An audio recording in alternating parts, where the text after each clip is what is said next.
70%।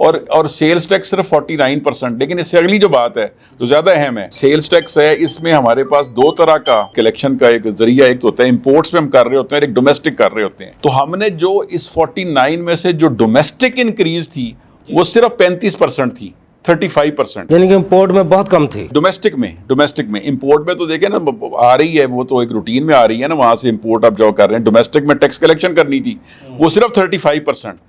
اب 35% جو ہے یہ پیریڈ کون سا ہے؟ یہ وہ پیریڈ ہے کہ جب ہم ریفارمز کر رہے ہیں اور ہم ڈونر ایجنسیوں کے کہنے پہ ریفارمز کر رہے ہیں. یہ اس وقت کا پیریڈ ہے، یہ 2013 سے میں 17 تک کی بات کر رہا ہوں.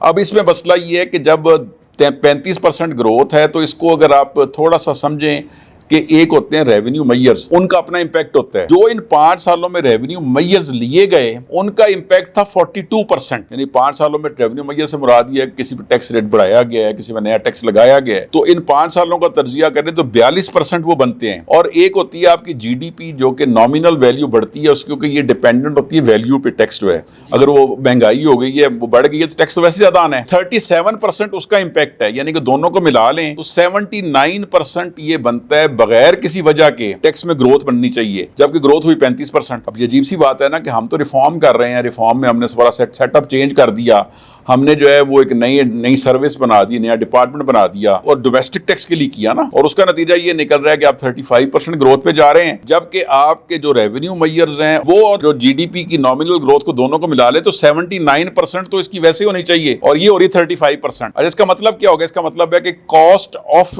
ریونیو جو ہے وہ بڑھ گئی بہت زیادہ. ایک تو یہ بات ہو گئی. اچھا اب اس کا میں یہ بتانا جو چاہتا ہوں، اگلی بات بڑی امپورٹنٹ ہے، وہ یہ ہے کہ اس کا چلیں اگر ادھر اثر اچھا نہیں ہوا تو ہم یہ سوچیں کہ شاید انکم ٹیکس سائڈ پہ اچھا اثر ہو گیا ہو. اب انکم ٹیکس سائڈ پہ کیا ہوا ہے میں وہ آپ کو پہلے جو تجزیہ دینا چاہ رہا تھا تو اب میں اس کو بیان کر دیتا ہوں کہ یہ 2 ڈیکیڈز کو میں 2001 سے 10، 11 سے 20 تک کا جب تجزیہ کرتا ہوں تو اس میں جو 3 باتیں آپ سے کرنا چاہتا ہوں وہ یہ ہے کہ جو ٹوٹل ریونیو کلیکٹ ہوا اس کے 3 حصے تھے. 3 حصے کیا ہوتے ہیں کہ ایک ٹیکس ہے جو ود ہولڈنگ کے ذریعے اکٹھا ہو رہا ہے، ایک وہ ٹیکس ہے جو والنٹری پیمنٹ ہو رہی ہے یعنی کہ خود لوگ پیسے جمع کرا رہے ہیں، ایک وہ ٹیکس ہے جو ہم خود ریکوری کرتے ہیں یعنی کہ اپنے کیسز بنائے ڈیٹیکشن کی ریکوری کی. پوزیشن یہ ہے کہ پہلے ڈیکیڈ اور دوسرے ڈیکیڈ میں ہم اگر کمپیرزن کریں تو پہلے ڈیکیڈ میں جو ہم ود ہولڈنگ سے ٹیکس لے رہے تھے وہ تھا 53%. 2001 سے لے کے 2010 تک ٹوٹل ریونیو کا 53%. 2011 کے بعد وہ ہو گیا 65%، یعنی کہ ود ہولڈنگ سے ٹیکس ہم نے زیادہ کلیکٹ کرنا شروع کر دیا. اچھا اس کے بعد اگر آ جاتے ہیں، اور یہ ود ہولڈنگ بھی انڈائریکٹ ٹیکس ہے اصل میں کہنا یہ چاہ رہا ہوں، جس کا عوام پہ پھر وہ مہنگائی کا اثر پڑتا ہے. دوسرا اس کا حصہ تھا والنٹری پیمنٹ. والنٹری پیمنٹ جو ہے وہ پہلے جو دہائی ہے یعنی کہ ڈیکیڈ ہے اس میں ہو رہی تھی 34% ٹوٹل ریونیو کا، اگلے ڈیکیڈ میں رہ گئی وہ 28%، یعنی کہ والنٹری پیمنٹ کم ہو گئی. اس کے بعد ڈیٹیکشن سے ہم جو پیمنٹ کروا رہے تھے وہ پہلے ڈیکیڈ میں تھی 12%، وہ چلی گئی 7% پہ. یہ سارے کا سارا ٹلٹ جو ہے وہ چلا گیا انڈائریکٹ ٹیکسیشن کی طرف ود ہولڈنگ کے ذریعے. اچھا مسئلہ یہ ہے کہ اس میں جب ود ہولڈنگ کے ذریعے آپ کر رہے ہوتے ہیں تو آپ بنیادی طور پر وہ جو ٹیکس ہے وہ تو پھر آپ اس بندے سے لے نہیں پا رہے ہوتے کیونکہ وہ اس کا امپیکٹ آگے پاس آن کر دیتا ہے. تو ہم ڈائریکٹ ٹیکسیشن جہاں پہ لینی تھی والنٹری پیمنٹ میں نے جیسے آپ کو بتایا کم ہو گئی، ہمارا جو ہے وہ جو پیمنٹ جو تھی ڈیٹیکشن سے وہ بھی کم ہوئی اور ود ہولڈنگ کی پیمنٹ بڑھی. تو یہ دونوں چیزیں اگر غور اکٹھا دیکھیں تو سیلز ٹیکس سائڈ پہ بھی ہم کیا حاصل کر سکے اور انکم ٹیکس سائڈ پہ کیا حاصل کر سکے، دونوں سائڈوں پہ اس پوری دہائی میں ہم کچھ بھی نہ حاصل کر سکے. اور ہم نے ساری کی ساری ریفارم جو ہیں وہ ڈونر ایجنسیوں کے کہنے پہ کی سارے عرصے میں ابھی تک بھی جو جاری ہیں. جس ہم ڈائریکٹ انڈائریکٹ ٹیکسز کی بات کر رہے ہیں تو آج بھی اگر ہم ایف بی آر کی پرفارمنس کو دیکھیں، ٹیکس نظام کو دیکھیں تو 85% ہم آج بھی ود ہولڈنگ کے ٹیکسز پہ رہے ہیں. ایڈوانس ٹیکس کو لے لیا جائے، ریفنڈس کو نکال دیا جائے تو آج بھی ایف بی آر کی پرفارمنس سب کے سامنے نظر آ جاتی ہے. جو کرنی چاہیے تھی وہ اہداف ہم حاصل نہیں کر سکے.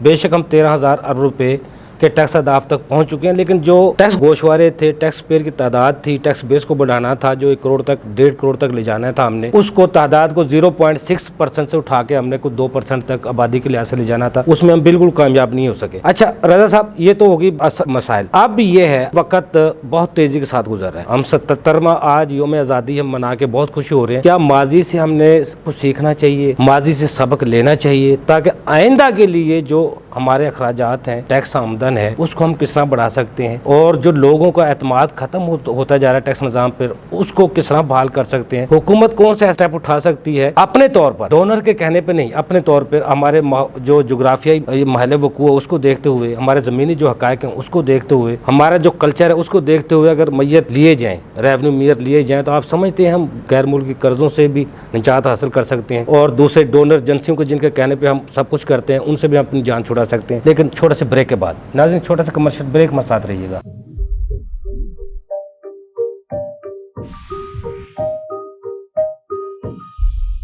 ویلکم بیک ناظرین میرے ساتھ اس وقت لائن پر موجود ہے ملک ہارون احمد صاحب، آپ ایف سی ہیں، ہمارے ٹیکس امور ہیں۔ ملک صاحب، آپ کو اپنے پروگرام میں سر خوش آمدید کہتے ہیں۔ سر، سب سے پہلے یہ بتائیے گا کہ پاکستان کے 77 سالہ دور میں جو جی ڈی پی کا اتار چڑھاؤ ہے اس کو آپ کس طرح دیکھتے ہیں؟ حالات یہ ہیں کہ ہم آج 77 سال گزار چکے ہیں، لیکن ہمارا total G D P $74 billion سے زیادہ نہیں ہے۔ مسئلے کیا ہے؟ ہمارے اکانومی ہے اس کے اندر مینوفیکچرنگ سیکٹر کو پروموٹ نہیں کیا گیا، ہمارے جو وسائل ہیں ان کو زیادہ سے زیادہ استعمال نہیں کیا گیا۔ آج ہمارے منرل ڈپازٹس ہیں، ہمارا ٹورزم ہے، ہمارا جو بھی سیکٹرز ہیں ان کو بہت زیادہ اچھے انداز میں استعمال کیا جا سکتا تھا۔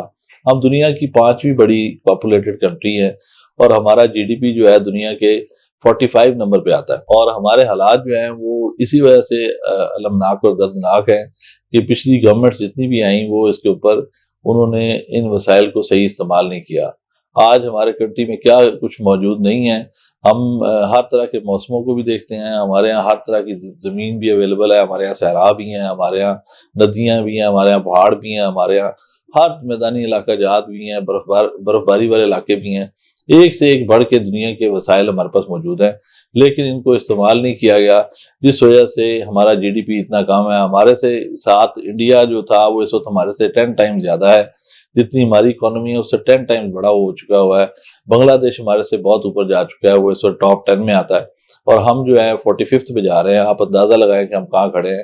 تو اس کا میں یہی کہوں گا کہ یہ جو اس کنٹری میں اس وسائل کو صحیح استعمال نہیں کیا گیا، یہاں پہ جو اکانومی جو پروڈکشن تھی اس کو بڑھایا نہیں گیا، کیونکہ G D P represents our production, our sales, our product, تو اس کو فوکس ہی نہیں کیا گیا۔ یہ ہمارے 77 ایئرز کا انالیسز ہے۔ ملک ہارون صاحب، یہ بھی بتائیے گا کہ پاکستان کی معیشت کی ترقی اور زوال کی داستان کو آپ کس طرح دیکھتے ہیں؟ اس وقت سب سے ہائیسٹ جو ہماری گروتھ رہی وہ 10% ہوئی تھی، اور جو سب سے کم ہے وہ ایوریج جو ہماری ان تمام سالوں میں 1.7% ہے۔ تو آپ اندازہ لگائیں کہ دنیا کا one of the most populated country, 26 crore کی آبادی اور 1.7% کی گروتھ کے ساتھ چل رہا ہے۔ یہ ہماری ٹوٹل حالات ہیں۔ میں یہی سمجھتا ہوں کہ ہمارے پاس، ہمارے لوگوں کے پاس بہت سکلز ہیں، ان کو بہت زیادہ ان سے ہم ان کو آگے لے کے جا سکتے ہیں۔ ان کو اگر ایک ڈائریکشن ملے، ایک سمت متعین ہو اور ان کو سکھایا جائے تو یہ بہت محنتی لوگ ہیں، بہت انٹیلیجنٹ ہیں۔ جو اٹامک بم جنہوں نے بنا لیا ہے اتنے یہاں پہ بیٹھ کے، جنہوں نے جے ایف تھنڈر جیسے جہاز بنا لیے، تو اس قوم کے اندر ہر قسم کا پوٹینشیل موجود ہے، لیکن گورنمنٹس کی حد پہ جو انفراسٹرکچر کی طرف سے جو ایک ورکنگ انوائرمنٹ ملنا چاہیے وہ نہیں ملا، جس کی وجہ سے یہ کنٹری وہاں نہیں پہنچ پایا۔ دوسری بات یہ ہے کہ ہمارے ہاں پاکستان کے اندر بھی آج دیکھیں ہمارا الیکٹریسٹی کا بحران کتنا بڑا بحران بن چکا ہے۔ ہم 44,000 کے میگا واٹ کی الیکٹریسٹی کا ہمارے پاس کیپیسٹی موجود ہے، لیکن ہمارے پاس ٹرانسمیشن لائن ہی اویلیبل نہیں ہے۔ وہ 12 سے 14,000 میگا واٹ کی ٹرانسمیشن لائن ہے۔ اب ہم ان کی کیپیسٹی پیمنٹس کر رہے ہیں، پاور پلانٹ بند پڑے ہیں اور ہم ان کی پیمنٹس کر رہے ہیں، اور یہ کنٹری کا ہر شخص جو ہے ان کی کاسٹ بیئر کر رہا ہے۔ یہ اداروں کا اس سے بڑا اور کیا فیلور ہوگا کہ انہوں نے یہ سوچا ہی نہیں ہے کہ جتنے ہم نے پاور پلانٹس ہیں، ہماری 31,000 میگا واٹ کی پروڈکشن کیپیسٹی ہے، ریکوائرمنٹ ہے ان دا پیک سیزن، تو 44,000 کے ہم نے پاور پلانٹ لگا لیے، جبکہ ریکوائرمنٹ 31,000 کی تھی، اور 31,000 کے اگینسٹ ہمارے پاس جو ٹرانسمیشن لائن ہے وہ 12 سے 14,000 ہے۔ تو جب ہمارے پاس ایک الیکٹریسٹی بننے کے بعد اس کی ڈیسٹینیشن پر پہنچنے کی چیز ہی اویلیبل نہیں ہے، ٹرانسپورٹ ہی اویلیبل نہیں ہے، تو آپ وہ کیسے پہنچے گی؟ یہ اس سے بڑا اور اسٹریٹجی کا، پلاننگ کا فیلور کیا نظر آئے گا؟ تو یہ ایک ایریا ہے۔ اس کے علاوہ 20 ایریاز ہیں جن کے اندر کام کیا جا سکتا ہے۔ ہمارے ہاں دہشت گردی کتنی پھیل چکی ہے، ہر صوبہ جو ہے اس طرح سے افیکٹڈ ہے۔ نتیجہ یہ ہوتا ہے کہ ہماری ٹورزم ڈسٹرب ہو چکی ہے، ہمارے یہاں بزنس ڈسٹرب ہو چکے ہیں، ہمارے ہاں ڈیٹس کی پیمنٹ کرنے کی بجائے ان کو عیاشیوں پہ خرچا گیا۔ نتیجہ یہ ہے کہ آج ہمارا ڈیٹ اتنا بڑھ چکا ہے کہ ہمارے بجٹ کا میکسیمم جو پیسہ ہے وہ ادھر چلا جاتا ہے، انویسٹمنٹ ہے جو اسپینڈنگ ہے پی ایس ٹی پی پہ وہ نہیں ہو پا رہی۔ یہ سارا کا سارا جو ہے جو 77 سالوں میں اس گورنمنٹس نے اس کے اوپر جو کام کرنا تھا وہ نہیں کیا، جس کی وجہ سے آج اس جگہ پہ ہم کھڑے ہیں۔ ملک ہارون صاحب، آخر میں یہ بھی بتائیے گا کہ 77 سال کا جو ہم نے تنقیدی جائزہ لیا ہے، اب غلطیوں کی گنجائش ہے؟ اگر نہیں ہے تو سلوشن کیا ہے، حل کیا ہے، اور ہم کس طرح بہتری کی طرف قدم بڑھا سکتے ہیں؟ ایف بی آر جو پیسے پہلے سینٹرل بورڈ آف ریونیو تھا، اب وہ ایف بی آر کے نام سے پہچانا جاتا ہے۔ ایف بی آر کے اندر سب سے بڑا جو میں سمجھتا ہوں کہ پرابلم آئی ہے وہ یہ ہے کہ وہاں کرپشن بہت پھیل چکی ہے۔ کرپشن جب تک ٹھیک نہیں کی جائے گی ہم کہیں نہیں جا سکتے۔ دوسرا 26 کروڑ کی آبادی ہے اور ہم آج تک 1 کروڑ ٹیکس پیئر بھی نہیں کر پائے۔ تو دوسرا جو ہے وہ براڈننگ آف ٹیکس بیس ہے، سب سے بڑا ایشو جو ہے۔ آج ہمارا ریٹیلر سیکٹر ہے، اس کے بارے میں کہا جاتا ہے کہ وہ ٹیکس بیس اس کا جتنا جی ڈی پی میں حصہ ہے اس کے اگینسٹ اس کی جو رجسٹریشنز ہیں یا ٹیکس پیئرز ہیں یا ٹیکس پیمنٹس ہیں وہ اتنی نہیں ہیں۔ آج ہمارا ریٹیل سیکٹر، ہمارا سروسز سیکٹر اس سے زیادہ ٹیکس ہمارا سیلڈ کلاس دے رہا ہے۔ ہمارا جو ایگریکلچر سیکٹر ہے وہ کوئی ٹیکس نہیں دے رہا۔ تو اتنے بڑے بڑے گیپس ہیں ہمارے ٹیکسیشن سسٹمز کے اندر، جس کے اندر ریفارمز کی ضرورت ہے۔ ہمیں فوکس کرنا ہوگا کہ جی ڈی پی کے اندر جو لوگ پارٹیسپیٹ کر رہے ہیں وہ اسی حساب سے ٹیکس بھی دیں۔ ایک سیکٹر کا برڈن دوسرے پہ نہ جائے۔ آج یہ صورتحال ہے، ایگریکلچر سیکٹر کی نان کنٹریبیوشن کی وجہ سے، ریٹیل سیکٹر کے ٹیکس نہ دینے کی وجہ سے ٹیکسز جو ہے مینوفیکچرنگ سیکٹر پہ آ گئے ہیں، اور ہمارا مینوفیکچرنگ سیکٹر پہلے ہی الیکٹریسٹی بلز اور یوٹیلیٹی بلز کی وجہ سے برباد ہو رہے ہیں، اوپر سے ہائر ٹیکسز کی وجہ سے اور بربادی کی طرف بڑھ رہے ہیں۔ تو ہمارا جو ریشنلائزیشن آف ٹیکسیشن سسٹم ہے وہ غلط ہے۔ ہمارے یہاں ٹیکس ایمنیسٹیز ہر 2-4 سال بعد آ جاتی ہیں، تو یہ ٹیکس چوری کے کلچر کو پروموٹ کرتا ہے، اور اس وجہ سے ہر 2-4 سال بعد ایس بی آر جو سسٹم لے کے آیا تھا، اس کو چینج کرنے کی ضرورت ہے، اور لوگوں کو نیٹ ورک میں لانے کے لیے فیلڈ فورس کو کام کرنے کی ضرورت ہے۔ بہت اچھا انیشیٹو ہے کہ انہوں نے ڈیجیٹلائزیشن کو کیا، لیکن ڈیجیٹلائزیشن کی اوپر جو انالیٹکس ہونے چاہیے تھے، جو انالیسز ہونے چاہیے تھے، وہ نہیں کیے جا رہے ہیں۔ آج ہم جہاں کھڑے ہیں اس میں ایف بی آر کی نااہلی ایک بہت بڑا رول ہے اس کا۔ بہت شکریہ ملک صاحب، اپنا ہمیں ٹائم دے۔ ناظرین، میرے ساتھ اس وقت لائن پر موجود ہیں محمد آصف رانا صاحب۔ آپ ایڈوکیٹ ہائی کورٹ ہیں، ماہر ٹیکس امور ہیں، سابق EC ممبر رہ چکے ہیں لاء ٹیکس بار ایسوسی ایشن کے۔ محمد آصف رانا صاحب، ڈالر، یوٹیلٹی بلز، پیٹرول، زراعت، ٹیکس نظام، انڈسٹریل میں کوئی غلطیوں کی گنجائش موجود ہے؟ اگر نہیں ہے تو سلوشن کیا ہے؟ پاکستان کے مستقبل کو روشن کس طرح بنا سکتے ہیں؟ جب سے پاکستان بنا ہے 14 اگست 1947 کو پاکستان معرض وجود میں آیا، اور آج 77 ایئرز ہو گئے ہیں پاکستان کو بنے ہوئے۔ ہمارا اکانومی نظام ہے، جو جی ڈی پی ریشو ہے وہ لنک کرتی ہے ڈالر کے ساتھ۔ ڈالر 1947 سے لے کے 1970 تک ڈالر کی جو قیمت رہی وہ 3 روپے سے لے کے 10 روپے تک رہی۔ پاکستان جب فرسٹ ٹائم IMF کے پاس گیا ہے 1958 میں گیا ہے، تو 1958 میں فرسٹ ٹائم پاکستان IMF کے پاس گیا اور وہاں سے انہوں نے لون لیا، اور وہیں سے پاکستان کی جو ہے نا بدقسمتی پاکستان کے عوام کی شروع ہو گئی۔